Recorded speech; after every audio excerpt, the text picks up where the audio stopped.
26 juin, je vous l'avais dit, on a passé une quinzaine de jours entre la dernière vidéo et celle-ci. Tout s'est bien passé, on a repris l'école avec la cantine, avec les repas chauds.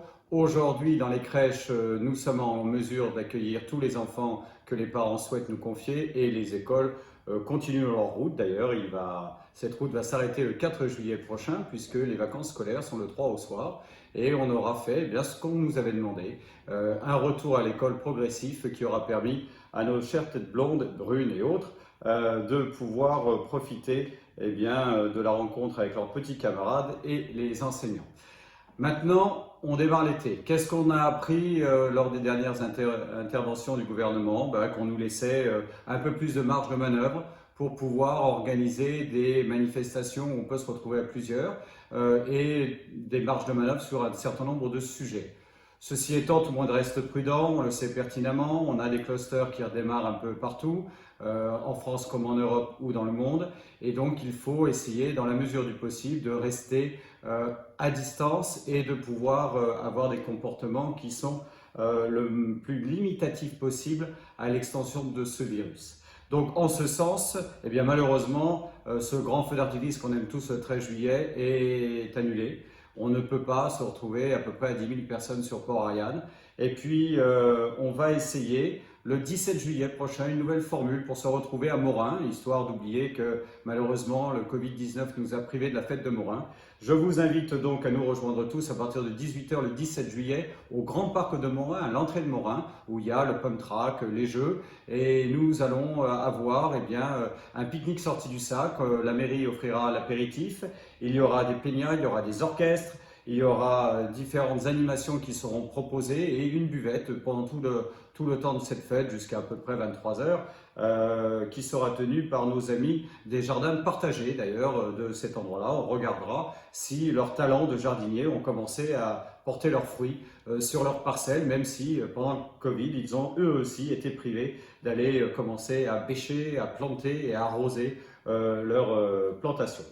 Voilà, les stages sportifs, les camps de jeunesse, les animations nature, tout ce qu'on a mis en place au niveau de la municipalité, du service des sports, du service jeunesse, mais également avec pas mal d'associations qui se sont mobilisées pour occuper les enfants cet été, ne sont pas encore totalement remplis. Donc, retournez sur l'espace citoyen, appelez les associations dans lesquelles généralement vos enfants font des activités sportives pour savoir s'ils ont organisé quelque chose, des stages, des journées, d'activités, et profitez-en, et pour vous, bien sûr, pour prendre du temps, mais surtout pour permettre à vos enfants d'avoir la capacité de s'amuser en cet été 2020 après ce confinement du printemps.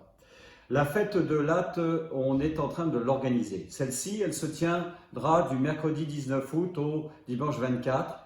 Nous n'aurons pas de grands orchestres. On n'aura pas la formule traditionnelle, mais on va essayer de faire avec le Club Taurin des courses camarguaises.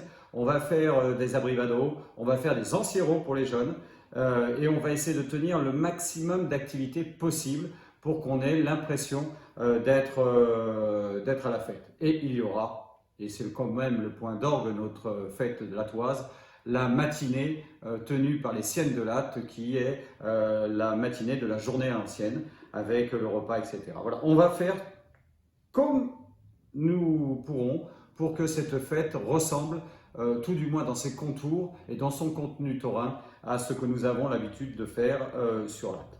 Voilà, et puis nous terminerons les fêtes à Boirargues par un autre pique-nique citoyen sur le parc de l'Urban Park.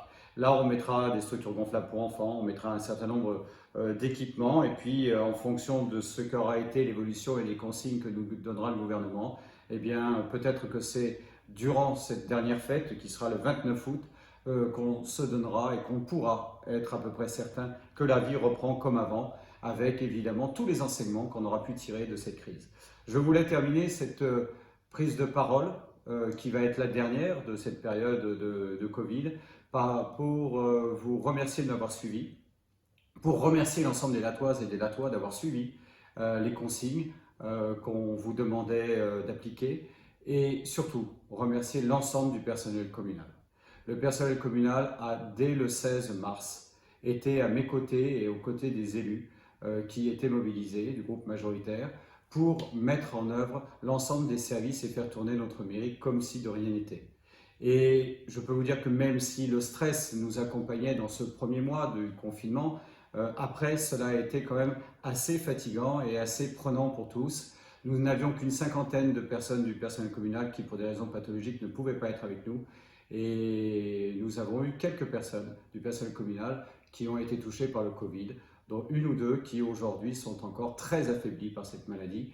Et c'est en vous servant qu'elles sont venues contracter en recevant un certain nombre d'entre vous ce virus. Et je voulais par là même remercier de leur dévouement l'ensemble de notre personnel communal. Merci à vous. Vous avez chevillé au cœur vos missions et l'amour de l'AT. Et nous, la Troie, eh bien, nous sommes fiers de vous avoir à nos côtés. Merci également à nos amis postiers, à nos amis éboueurs, à toutes les personnes des services publics qui nous ont aidés, la police nationale aussi qui a fait son travail à nos côtés. Merci à Yannick Boin, le DDSP, d'avoir toujours répondu à mes demandes quand il fallait eh bien, que la police nationale vienne aider la police municipale, qui le reste du temps a assuré la sécurité pendant tous ces mois difficiles de notre territoire. Voilà.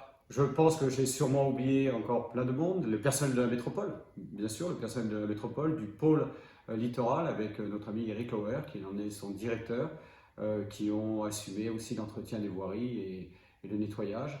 Et puis on a rencontré, vous le savez, beaucoup de coupures d'eau, beaucoup de coupures d'électricité. Donc même si on a tous attendu pendant des heures que l'eau revienne, que l'électricité revienne, sachez que le personnel d'Enedis, le personnel de la régie, le personnel de Veolia ont fait tout ce qu'ils ont pu pour arriver au plus vite. Ils étaient eux aussi mobilisés.